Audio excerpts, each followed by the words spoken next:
اعوذ باللہ من الشیطان الرجیم، بسم اللہ الرحمن الرحیم۔ جنات کیسے حاضر کیے جاتے ہیں؟ اس کے بہت سے طریقے ہیں اور ہر ایک میں شرک یا واضح کفر موجود ہوتا ہے۔ ہم یہاں 8 طریقے بیان کریں گے۔ ہر طریقے میں کس طرح کفر یا شرک موجود ہے اس کی وضاحت بھی کریں گے۔ البتہ اس ضمن میں ہم بہت ہی اختصار سے کام لیں گے، پوری تفصیل ہرگز بیان نہیں کریں گے تاکہ کوئی یہ تجربات نہ شروع کر دے۔ ہر طریقے میں جو کفر و شرک موجود ہوتا ہے اس کی وضاحت کرنے کی ضرورت اس لیے محسوس ہوئی کہ کئی لوگ قرآنی علاج اور جادو میں فرق نہیں کر پاتے، حالانکہ پہلا طریقہ علاج ایمانی اور دوسرا شیطانی ہے۔ اس سلسلہ میں مزید شکوک و شبہات اس وقت پیدا ہوتے ہیں جب کئی جادوگر اپنے کفریہ تعویذات آہستہ آواز میں اور قرآنی آیات اونچی آواز میں پڑھتے ہیں۔ چنانچہ مریض خیال کرتا ہے کہ اس کا علاج قرآن کے ذریعے سے ہو رہا ہے، حالانکہ حقیقت میں بات اس کے الٹ ہوتی ہے۔ غرض مندرجہ ذیل طریقوں کے بیان سے مقصود یہ ہے کہ مسلمان بھائی گمراہی اور شر کے رستے سے بچ جائیں اور مجرم پیشہ لوگوں کا رستہ کھل کر سامنے آ جائے۔ اس سلسلہ میں پہلا طریقہ یہ ہے کہ جادوگر ناپاکی کی حالت میں ایک تاریک کمرے میں بیٹھ جاتا ہے، پھر اس میں آگ جلاتا ہے اور اس پر ایک دھونی رکھ دیتا ہے۔ اگر اس کا مقصد میاں بیوی میں جدائی ڈالنا ہو تو یہ بدبودار دھونی آگ پر رکھ دیتا ہے، اور اگر اس کا مقصد محبت پیدا کرنا ہو یا جن میاں بیوی پر جادو کیا گیا تھا اور وہ ایک دوسرے کے قریب نہیں جا سکتے تھے، ان کے جادو کے اثر کو ختم کرنا ہو تو وہ آگ پر خوشبودار دھونی رکھتا ہے، پھر شرکیہ تعویذات کو پڑھنا شروع کر دیتا ہے۔ جادوگر کے خاص قسم کے منتر ہوتے ہیں، پھر جنوں کو ان کے سردار کی قسم دیتا ہے اور اس کا واسطہ دے کر ان سے مختلف مطالبات کرتا ہے۔ اسی دوران میں اسے کتے کی شکل یا اژدہے کی شکل یا کسی اور شکل میں ایک خیالی تصویر نظر آتی ہے۔ جادوگر اپنا مقصد حل کرنے کے لیے اسے احکام جاری کرتا ہے، اور کبھی یوں بھی ہوتا ہے کہ اسے کوئی چیز نظر نہیں آتی بلکہ اس کے کانوں میں ایک خاص قسم کی آواز پڑتی ہے، اور کبھی کبھار یوں ہوتا ہے کہ اسے کوئی آواز بھی سنائی نہیں دیتی۔ ایسی صورت میں جادوگر کو جس شخص پر جادو کرنا ہوتا ہے اس کے بال یا اس کا کوئی کپڑا منگواتا ہے جس سے اس شخص کے پسینے کی بو آ رہی ہوتی ہے، اور پھر اسے جو کچھ کرنا ہوتا ہے اس کے متعلق وہ جنوں کو حکم جاری کر دیتا ہے۔ اس طریقے میں مندرجہ ذیل باتیں نمایاں ہیں۔ جن تاریک کمروں کو پسند کرتا ہے، جنوں کو ایسی دھونی کی بو سے غذا ملتی ہے جس پر بسم اللہ نہ پڑھی گئی ہو، جن ناپاکی کو پسند کرتے ہیں، اور شیطان ناپاک لوگوں کے بہت قریب ہوتے ہیں۔ دوسرا طریقہ جادوگر کوئی پرندہ مثلا فاختہ یا کوئی اور جانور مرغی وغیرہ جنوں کی طرف سے بتائی گئی خاص شکل و صورت کے مطابق منگواتا ہے۔ اس کا رنگ عام طور پر سیاہ ہوتا ہے کیونکہ جن سیاہ رنگ کو دوسرے رنگوں پر فوقیہ دیتا ہے۔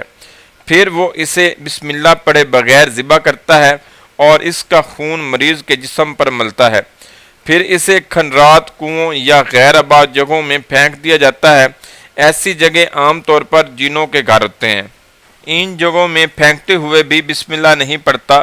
پھر اپنے گھر چلا جاتا ہے اور شرکیہ تعویذات پڑھنے کے بعد جو چاہتا ہے جنوں کو اس کا حکم جاری کر دیتا ہے۔ اس طریقے میں 2 طرح سے شرک پایا جاتا ہے۔ نمبر 1، تمام علماء کا اتفاق ہے کہ جنوں کے لیے جانور ذبح کرنا حرام بلکہ شرک ہے، کیونکہ یہ ذبح غیر اللہ کے لیے ہے، چنانچہ ایسے جانور کا گوشت کھانا بھی مسلمان کے لیے جائز نہیں، کجایا کہ اسے غیر اللہ کے لیے ذبح کیا جائے، جبکہ جاہل لوگ ایسا ناپاک فعل ہر زمانے اور ہر جگہ پر کرتے رہے تھے۔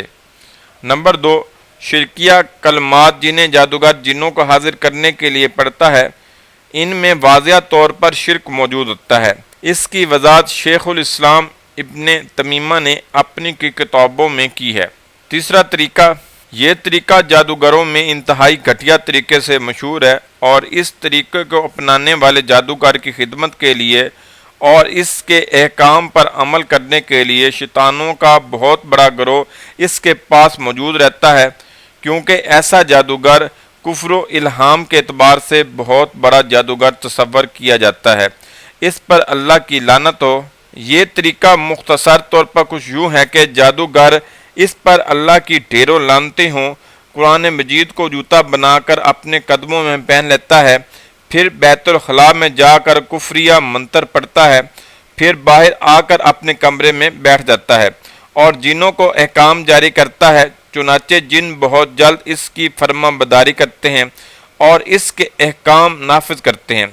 کیونکہ وہ مندرجہ بالا طریقوں پر عمل کر کے کافر اور شیطانوں کا بھائی بن چکا ہوتا ہے، اس پر اللہ کی لعنت ہو۔ یاد رہے ایسا جادوگر مندرجہ بالا کفریہ کام کرنے کے علاوہ دوسرے بڑے بڑے گناہوں کا ارتکاب بھی کرتا ہے، مثلا محرم عورتوں سے زنا،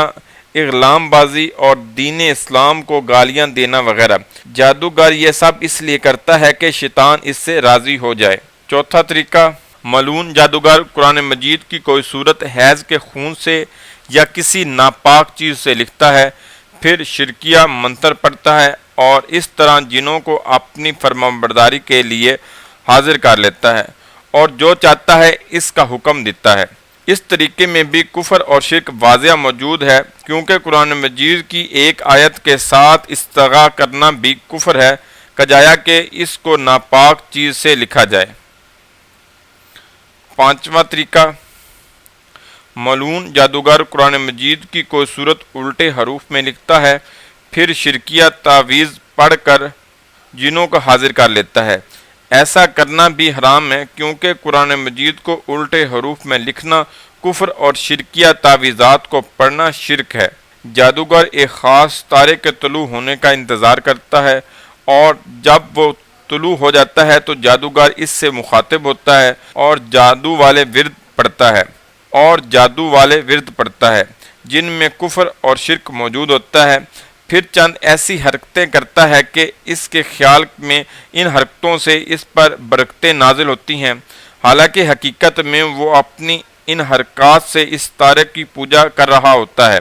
اور جب وہ غیر اللہ کی پوجا کر رہا ہوتا ہے تو شیطان اس ملعون کے احکام پر لبیک کہتا ہے، جبکہ جادوگر یہ سمجھتا ہے کہ اس ستارے نے اس کی مدد کی ہے، حالانکہ ستارے کو تو اس کی کسی حرکت کا علم ہی نہیں ہوتا۔ جادوگر یہ دعویٰ کرتے ہیں کہ مندرجہ بالا طریقے سے کیا گیا جادو اس وقت تک ختم نہیں ہوتا جب تک یہ ستارہ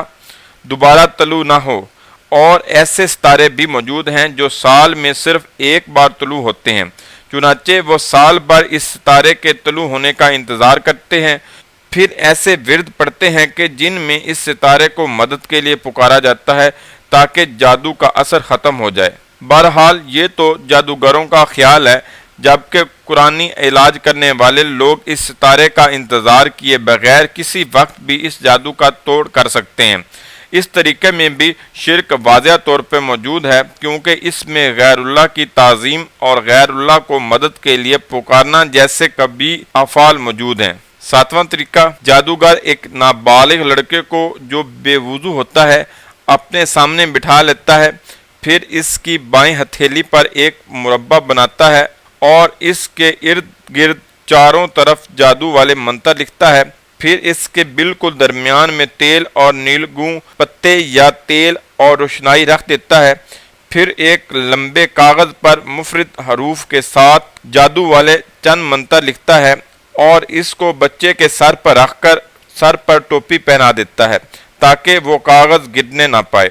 پھر بچے کو ایک بھاری چادر کے ساتھ ڈھانپ دیتا ہے۔ اس کے بعد وہ اپنے کفریہ ورد پڑھتا ہے اور بچے کو ہدایت دیتا ہے کہ وہ اپنی ہتھیلی کی طرف دیکھے،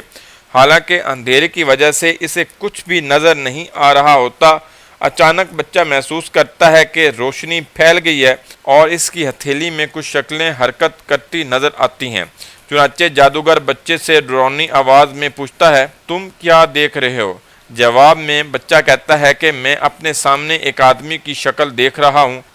جادوگر اس سے کہتا ہے کہ جس کی شکل تم دیکھ رہے ہو اس سے کہو کہ جادوگر تم سے یہ مطالبہ کر رہا ہے، لہذا اس طرح وہ شکلیں جادوگر کے احکام کے مطابق حرکت میں آ جاتی ہیں۔ یہ طریقہ عموماً گم شدہ چیزوں کی تلاش کے لیے استعمال ہوتا ہے، اس میں جو کفر اور شرک پایا جاتا ہے وہ بالکل واضح ہے۔